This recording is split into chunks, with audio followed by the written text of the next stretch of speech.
video, I'm going to instruct you on what you need to do to change your nutrition lifestyle to make sure that you get to your goal. And what we're going to do is we're going to take how you eat right now and we're just going to manipulate it into a way that is healthier and will get to your goal. So the first step you want to do is you want to make sure that you're eating every 3 hours. So my recommendation is to get out a piece of paper and pen, and every week you write down what times you're going to eat. Don't worry about what you're going to eat. Just write down what times you're going to eat. Figure it out in your day. If you work at a place where it's not easy to eat throughout the day, then figure out a way that you can eat every 3 hours. Whether that's to keep a protein bar in your pocket, or whether it's to keep some nuts with some raisins in your pocket. You just need to make sure you eat every 3 hours. That's the most important thing. So try to eat at least 5 times a day. I try to eat about 6 to 10 times a day. And the next step is that you need to make sure you're getting the right amount of macronutrients in your diet. So macronutrients, there's 3 that we're going to talk about: protein, carbohydrates, and fat. With fat, you want to just choose the right kinds of fat. You don't need to avoid fats completely. You just need to choose the right kind of fats. And foods like avocado, olive oil, real butter, those are great choices for fat. Fake butter, margarine, canola oil, hydrogenated oils, those types of things are bad fats. Nut butters are great, peanuts, almonds, any kind of nuts really. Just make sure that when you have nuts, they're unroasted, which you'll see. And next we have protein. Protein is a real important part of your diet because your body will take the proteins and it will break them down into amino acids. And amino acids are the building blocks to muscle. So if you want to lose fat, for example, if that's your goal, then what you want to make sure that you're doing is you're increasing your metabolism. So if you lose muscle, your metabolism is actually going to decrease. If you gain muscle, your metabolism will increase. That doesn't mean big biceps. Your muscles are layered. So with the strength training programs that you're on, ideally you should be gaining muscle. If you don't want to get big and bulky, then you're going to work the deeper layers, and you're going to work to elongate them versus make them big and bulgy. But that's a totally different video in itself. We're talking about nutrition, but ideally your strength training should be tearing down your muscles, and you should be using protein to rebuild your muscles. Also, proteins are used in a whole lot of vital bodily functions at the microscopic level. So you just got to make sure you're eating your proteins, get them from different sources. Ideally we recommend a gram of protein per pound of body weight a day. So I weigh 200 pounds. That would mean that I'd go for about 200 grams of protein. And you want to go by what your lean mass is. So if you should be 130 pounds but you weigh 200 pounds, then you should have right about 130 grams of protein. Now, the last one is the most important. It's carbohydrates. Carbs. People have avoided carbs in the past, and they'll just cut sugars out, which is great and all. But you just got to make sure that whatever you do, it's something you can do for the rest of your life. Because if you ever stop, then you're gonna go back into the old habits, and you're gonna go back into the old body. So if you want to get to the new body, you got to make a new lifestyle, and it's all about carb control. Carb control will make you burn fat like crazy, and it'll make your meals much better. There's a lot of different kinds of carbs you can have. Some basic ones are, like sweet potatoes or brown rice. There's a specific bread called Ezekiel bread, and Ezekiel bread it's great. So if you're gonna have bread, you don't want whole wheat. You want a sprouted grain bread like Ezekiel. Drink plenty of water and oatmeal, all kinds of fruits, any kind of vegetable.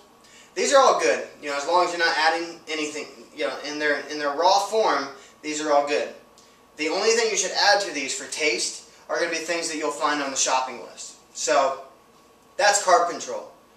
Now, here's what we have. We know how much protein we should have.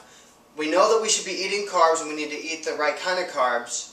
We know that we should be eating fat and we should be eating the right kind of fat. And we know we should be eating every 3 hours and at least 5 times a day. Now, the question is, how much do you eat in the meals? Here's how it goes. The bigger you are, the more food you can eat. The smaller you are, the less food you can eat. And typically, a good way to measure this is to go by handfuls. Some of us can count calories, some of us can't, but you know, you just gotta, the only point of counting calories is to create an awareness of how much you're eating. So create an awareness by how much you're eating by measuring in handfuls. So let's say if I wanted to have a sweet potato, you know, this sweet potato is about 2 handfuls.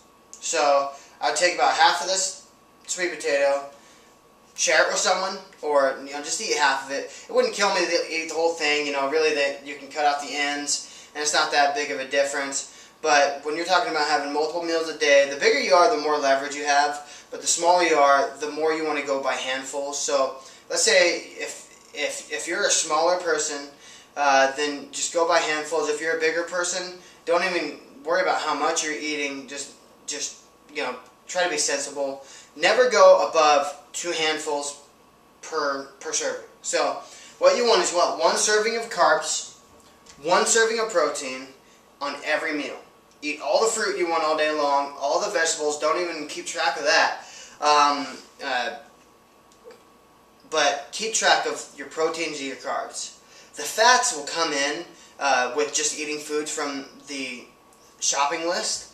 But when it comes to proteins and carbs, these are where the majority of your calories are going to come from. So what you want to do is just take about a handful of carbs, a handful of protein, and just kind of give you an idea of what I mean by that. I'm going to find something that I can take a handful of. Okay.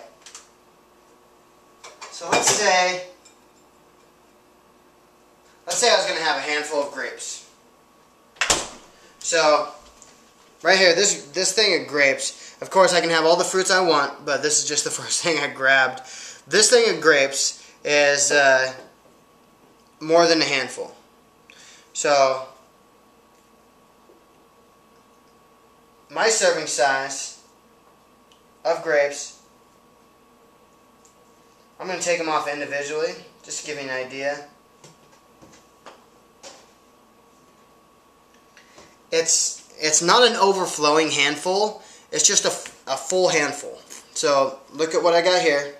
This is about a serving size. If this was meat in my hand, then this would be about a serving size of meat. This would be a serving size of carbs. So, you know, whether it's sweet potato or brown rice or, you know, oatmeal, that's how you do it. Just one handful of oatmeal, 1 handful of the protein from the shopping list, and then eat fruits. Eat fruits. Fruits are great snacks. You know, other great snacks are nuts and raisins.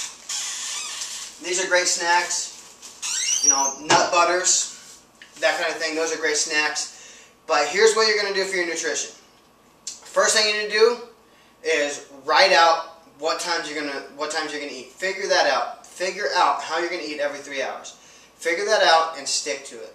Now, once you figure out how you're going to eat, what times you're going to eat, make it convenient. If you need it to be in your pocket, great. If you can deal with having, you know, taking a quick 5-minute break at work or that type of thing, then, you know, just plan for it ahead of time, because what you don't want to do is get stuck in a position where you're at work and you need to eat a meal, but your meal is in your lunch pail, but you can't do it. So just plan for convenience. Once you're planned on what times you're going to eat, then let's say a week ahead of time, what you're going to do is you're going to prepare your foods. Prepare your rice, your potatoes, your meats. Prepare everything, eggs, and then put it into a Tupperware. and put your Tupperware in the freezer. So myself, what I have here is I have eggs, and I do this myself every week. I prepare my meals ahead of time. I have chicken, full chicken breast. This is beef. We have soup in here, so frozen soup, just heat it up. This way, I can never use convenience as an excuse for why I didn't follow my meal plan. Everything is ready for me. It makes things so easy. Prepare it ahead of time in bulk, and then just take a portion from each serving on each meal. Now, if a meal does not make you full, not stuffed, but if a meal does not make you full, eat a little bit more until you're full. Eat until you're full. You should never be hungry when you're eating the right kinds of food. So trust your body, measure in handfuls, prepare a week ahead of time, plan for when you're going to eat, and choose the right stuff. All you got to do is take the list, take things from the list, put them together, create recipes that you enjoy, that you like, and that's it. You know, you can find recipes on our blog, and we'll put it right there below. And other than that, that's how you should be eating. If you have any questions, join us on our blog and leave comments. But, you know, until then, we'll talk to you later.